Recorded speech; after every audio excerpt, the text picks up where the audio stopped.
Salut à tous les fans de belle mécanique et bienvenue dans ce Deep Dive, spécialement concocté pour Vintage Car Chronicles. On s'attaque aujourd'hui à une voiture Mythica, la Toyota Celica. On a une montagne d'infos, des articles, des historiques, des fiches techniques. Notre mission, en extraire le meilleur pour vous. Ah, la Celica, une voiture qui a traversé les époques en se réinventant. De 1970 à 2006. 7 générations, chacune avec son style, ses innovations. Tout à fait. Et pour bien comprendre la Celica, il faut remonter à sa genèse. On est en plein boom des pony-cars américaines. Ces coupés sportifs abordables y font un carton auprès des jeunes. Toyota flaire le bon coup et décide de lancer sa propre version, plus compacte, adaptée au marché mondial. C'est là qu'arrive la Celica, en 1970, le plus fascinant. Elle reprend la stratégie de Ford avec la Mustang. On part d'une plateforme de berline, la Carina pour la Celica. On l'habille d'une carrosserie sportive. Coupé hardtop, 2 portes, ligne fluide long capot, arrière fuyant. La Celica affiche clairement ses ambitions. Et ce nom, Celica, il sonne bien. Il a une signification particulière. Absolument. Ça vient du latin coelica. Ça veut dire céleste ou divine, un nom prédestiné pour une future icône. Pas mal. Et sous le capot, qu'est-ce qu'on trouvait à l'époque? Des gros V8 comme les américaines. Non, pas vraiment. La Celica, elle misait plutôt sur des 4 cylindres en ligne, plus modestes, mais avec du caractère. On parle de moteurs de 1,4 allais à 2,2 là, et au Japon, certaines versions avaient même un moteur double arbre à com, développé par Yamaha, un petit bijou de technologie. La Celica avait déjà du tempérament. D'accord, donc pas une bête de puissance, la Celica. Plutôt une voiture agile, joueuse, conçue pour le plaisir de conduire. Exactement. Et c'est ça qui a fait son succès. La Celica a séduit les jeunes, ceux qui cherchaient une voiture abordable, sportive et stylée. Et la recette a fonctionné pendant 7 générations. Chaque génération a apporté ses nouveautés, ses évolutions, mais il y a des changements plus importants que d'autres. Non, Ah oui, carrément. Par exemple, la deuxième génération. 1967. La Celica adopte l'effort escamotable, un de ses signes distinctifs. Ah oui, ces phares qui se cachent à la ZEE quand ils ne sont pas utilisés, c'était la mode à l'époque. Mais au-delà du look, est-ce qu'il y avait un intérêt technique? Oui, ces phares, ils amélioraient l'aérodynamisme de la voiture, important pour les performances. Astucieux. Et la troisième génération, 1980. Elle aussi, elle a marqué les esprits par son design. Oui, mais différemment. La troisième Celica, elle est beaucoup plus anguleuse, aérodynamique aussi, la grande mode au début des années 80. On passe des courbetos à un style plus géométrique. Ligne tendue, arête vive. Un changement radical. Ça a dû diviser les fans. Exactement. Certains ont adoré le nouveau look, d'autres l'ont trouvé trop radical. Mais une chose est sûre, la troisième Celica ne laissait personne indifférent. Et au-delà du style, des innovations techniques. Bien sûr, Toyota a introduit de nouveaux moteurs, plus puissants, plus performants. C'est à partir de cette génération que la Celica s'affirme comme une vraie sportive, capable de rivaliser avec les européennes. Intéressant. La Celica monte en gamme. Et cette montée en puissance, elle se traduit par une implication dans le sport auto. Absolument. La Celica de troisième génération fait ses débuts en rallye, avec un certain succès. Mais c'est avec la quatrième génération qu'elle va s'imposer, vraiment. Comme une voiture redoutable, lancée en 1985. Ah oui, la quatrième génération, celle qui passe à la traction avant. Exactement. La Celica abandonne la propulsion. Elle adopte la traction avant, pour améliorer sa tenue de route, son efficacité. Une vraie révolution pour la Celica.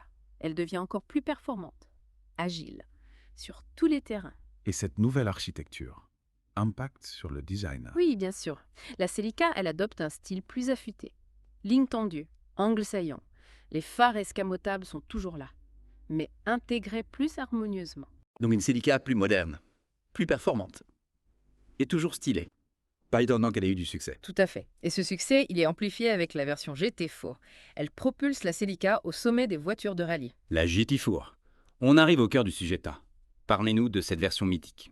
Imaginez, 4 roues motrices, un moteur 2 litres turbo, 185 chevaux, un différentiel central à verrouillage électronique. Une bête de course. waouh, on comprend pourquoi elle dominait les rallyes. Dites-nous en plus sur ses exploits. La Celica GT4, elle a remporté plein de succès de WRC, le championnat du monde des rallyes. Elle a permis à des pilotes de légende de gagner des titres. Carlos Sainz, Joachim Kühnen, Didier Auriol. Incroyable. La Celica, une icône du rallye grâce à la GT4. Avant de parler de la suite, j'aimerais qu'on s'attarde sur l'impact de ses succès sportifs. Sur l'image de la Celica, auprès du public. L'impact a été énorme. Les victoires de la Celica GT4 en rallye, ça a donné à la voiture une image de performance, de fiabilité. Les acheteurs, ils étaient séduits par cette voiture qui avait fait ses preuves. dans des conditions extrêmes. C'est vrai, la Celica, elle est passée de coupé sportif abordable à légende du sport auto. Tout à fait. Et cette image, elle a bénéficié à toutes les versions de la Celica, même les plus modestes. On voit bien que la Celica a su capitaliser sur ses succès en rallye pour renforcer son attractivité. Exactement. Et le succès en compétition, il a aussi stimulé l'innovation chez Toyota. Les ingénieurs, ils ont cherché à repousser les limites, ce qui a donné des versions de plus en plus radicales de la Celica GT4. On sent que la Celica est entrée dans une nouvelle dimension. Mais avant de parler de la suite, revenons sur le design de la 4e génération. On a parlé de lignes plus tendues, d'angles plus saillants. Mais est-ce que ce style plaisait à l'époque? Oui, le design de la 4e Celica était bien accueilli. Par la critique, par le public. Il faut dire qu'il était dans l'air du temps. L'accent sur l'aérodynamisme, la sportivité. D'accord. La Celica était en phase avec son temps, techniquement et esthétiquement. Tout à fait. Et cette harmonie entre style et performance, elle a contribué au succès de la Celica. Une carrière exceptionnelle pendant plus de 35 ans. Oui, c'est vrai. Mais avant de parler de la fin de sa carrière, j'aimerais qu'on explore les 3 dernières générations. Elles ont apporté leur lot d'innovation et de surprises. On continue notre voyage. Avec plaisir. Accrochez-vous. On repart. Retour dans les années 81. La 5e génération de Celica. 1989.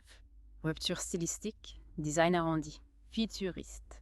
Ah oui, la fameuse Celica extraterrestre à forme douce, un look un peu organique, changement radical par rapport à la 4e génération. Oui, c'est ça. Toyota a pris un risque. Un design audacieux. Certains ont adoré, d'autres ont détesté. Mais elle ne laissait personne indifférent. La 5e Celica. Et au-delà de l'esthétique. Controversé. Des nouveautés techniques, bien sûr. Toyota améliore encore les moteurs. On a le 3 SGE. Double arc à cams en tête. Performance exceptionnelle. Et la GT4. Transmission intégrale, moteur turbo. Encore plus puissante. 225 chevaux. 225 chevaux. Impressionnant. Pour une Celica, la GT4 devait être redoutable en rallye. Carrément. Plein de succès en WRC. La Celica confirme sa domination. Incroyable. L'évolution de la Celica en 5 générations. De l'alternative au pony car à la machine de course. Et pour la 6e génération, 1981 trace. Toujours le design futuriste. Pas vraiment. Pour la 6e génération, Toyota revient à un style plus sobre, plus élégant, mais on garde des qualités dynamiques. Oui, je me souviens. La 6e Celica. Plus classique que la 5e. Des lignes plus tendues, des angles plus marqués. Un retour aux sources, exactement. Toyota voulait donner à la Celica une allure plus mature, plus raffinée. Des lignes fluides, des surfaces lisses. Fini les phares escamotables. On passe aux phares fixes. Gain de poids. Meilleur aérodynamisme. Intéressant. Et les motorisations? Des évolutions. Oui. Toyota améliore encore. Des 4 cylindres toujours plus puissants. La GT4 est toujours là, elle gagne encore en puissance. 240 à 250 chevaux. Impressionnant. Une vraie bombe sur la route. Oui, mais la 6e Celica GT4, elle n'a pas eu le même succès en compétition. La concurrence est plus forte. Mitsubishi lance sur Evolution, Subaru Impreza WRX. Ah, dommage. La Celica perd du terrain en rallye. Un peu, oui. La Celica GT4 reste une voiture performante, mais plus la référence absolue. Et Toyota, qu'est-ce qu'ils font pour la 7e génération? 1999. Ils tentent de relancer la machine en rallye. Non, pas vraiment. Pour la 7e Celica, Toyota se concentre sur le marché des coupés sportifs de route. On abandonne la GT4, fin d'une époque. La Celica s'éloigne de la compétition. Intéressant.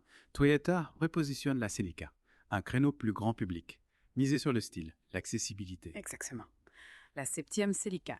Un design audacieux. Lignes acérées, phare triangulaire, silhouette compacte. Une voiture moderne, dynamique.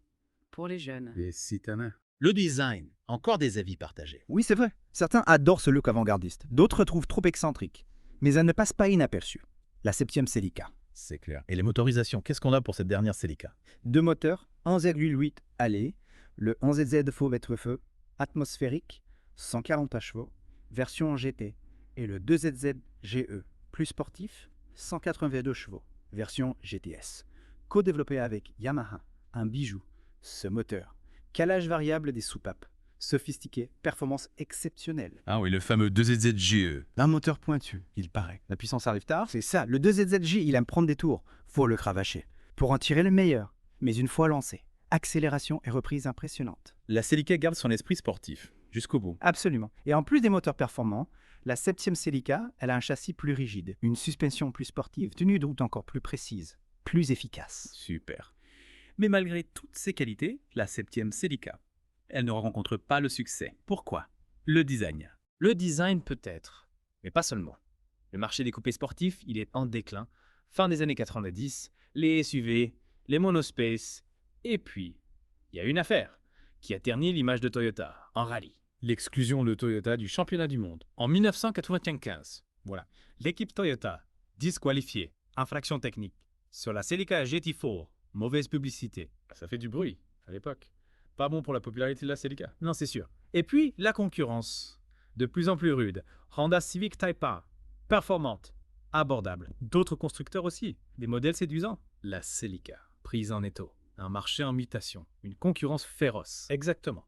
La 7e Celica n'a pas réussi à inverser la tendance. Les ventes baissent. Toyota arrête la production en 2006. Dommage. Triste de voir une voiture mythique disparaître. Oui, mais la Celica a eu une belle carrière. Plus de 35 ans. Un héritage important pour Toyota. Oui, c'est certain. La Celica a marqué l'histoire. Elle fascine toujours les fans de voitures anciennes. Avant de conclure, j'aimerais qu'on revienne sur son design. On a vu plusieurs styles, des lignes douces des premières générations aux formes plus acérées des modèles récents. Un style qui a particulièrement marqué les esprits. Difficile à dire. Chaque génération a son charme, mais la deuxième, avec ses phares escamotables, ses lignes sportives, celle qui a le plus marqué les esprits, je pense, symbole des années 70. Style, performance, accessibilité. Oui, la deuxième Celica, une icône des années 70. Et la quatrième, design anguleux, la GT4, domination en rallye, un tournant. La Celica s'impose comme une vraie sportive. Oui, la 4e Celica, une réussite chez Toyota. Style, performance, innovation, un large public. Voilà, notre exploration des 7 générations de la Toyota Celica. Avant de conclure, qu'est-ce qui a fait le succès de cette voiture pendant plus de 35 ans? Qu'est-ce qui a permis à la Celica de traverser les époques, de marquer l'histoire? La Celica, elle a touché une corde sensible chez les automobilistes, partout dans le monde. Le mélange de style, de performance et d'accessibilité. Une voiture pour tout le monde. Des jeunes conducteurs aux passionnés de sport auto. C'est vrai, la Celica a séduit des générations par sa polyvalence. Voiture de tous les jours, voiture de sport pour le week-end. Oui, et puis la fiabilité. Légendaire. C'est Toyota. La Celica, elle était robuste, durable, populaire. Oui, la Celica. Une voiture sur laquelle on pouvait compter. Exactement. Et puis l'impact de la compétition. Les succès de la Celica GT4 en rallye. Image de performance, de sportivité. La Celica, une icône du rallye. Ses victoires ont forgé la réputation de Toyota. Constructeur de voitures performantes, fiables. Absolument. La Celica a un rôle important dans l'histoire de Toyota. Un des leaders mondiaux. De l'industrie automobile. La Celica. Une voiture qui a marqué son époque. Elle fascine encore. Les passionnés. Oui, tout à fait d'accord. Une légende, son héritage se perpétue dans les modèles sportifs de Toyota. On arrive à la fin de notre deep dive sur la Toyota Celica. J'espère que vous avez apprécié ce voyage dans le temps, que vous en savez plus sur cette voiture mythique. Moi aussi. Un plaisir de partager ma passion. Merci beaucoup. Et pour les auditeurs de Vintage Car Chronicles, on se retrouve demain pour une nouvelle plongée dans le monde des voitures anciennes. Un rendez-vous quotidien. À demain. Et si vous avez des souvenirs, des anecdotes sur la Toyota Celica, n'hésitez pas à les partager. On adore lire vos commentaires. Avant de refermer le chapitre Celica, j'aimerais qu'on revienne sur un truc important, sa capacité à innover. Constamment. Souvenez-vous, une des premières japonaises avec des phares escamotables, transmission intégrale, moteur turbo. Ah oui, c'est vrai. La Celica, elle a toujours voulu adopter les dernières technologies. C'est ça qui l'a maintenue au top pendant des années. Ouais, exactement. Toyota, ils ont toujours eu cette approche pragmatique. De l'innovation, proposer des solutions qui améliorent vraiment la conduite. La Celica, un vrai laboratoire d'idées pour les ingénieurs. Et cette soif d'innovation, elle s'est traduite par des collaborations avec d'autres constructeurs. Yamaha, par exemple. Ah oui, bien sûr. Toyota a souvent fait appel à Yamaha pour les moteurs. La Celica en a bénéficié plusieurs fois. Le moteur 2ZZGE de la 7e génération. Un bijou, co-développé avec Yamaha. Le 2ZZGE, un moteur de légende pour les fans de sportives. C'est ça. Ce moteur, il montre bien la philosophie de Toyota. L'innovation. Proposer des solutions techniques, performantes, fiables, accessibles au plus grand nombre. Et cette philosophie, elle a permis à la Celica de traverser les époques, de conquérir le cœur des automobilistes. Partout. Ouais. La Celica, c'est plus qu'une voiture, c'est une icône de l'automobile japonaise. Et même si la production s'arrête en 2006, son héritage est toujours là, dans les modèles sportifs de Toyota aujourd'hui. Bien sûr, l'ADN de la Celica, on le retrouve dans la GT86, la Supra, la tradition, la sportivité, l'innovation. Voilà une belle conclusion pour notre deep dive sur la Toyota Celica. Vous avez apprécié ce voyage dans le temps. Vous en savez plus sur cette voiture Mythica. Moi, j'ai adoré partager ma passion avec vous. Merci beaucoup pour votre participation. Et à tous les auditeurs de Vintage Car Chronicles, on se retrouve demain pour une nouvelle plongée.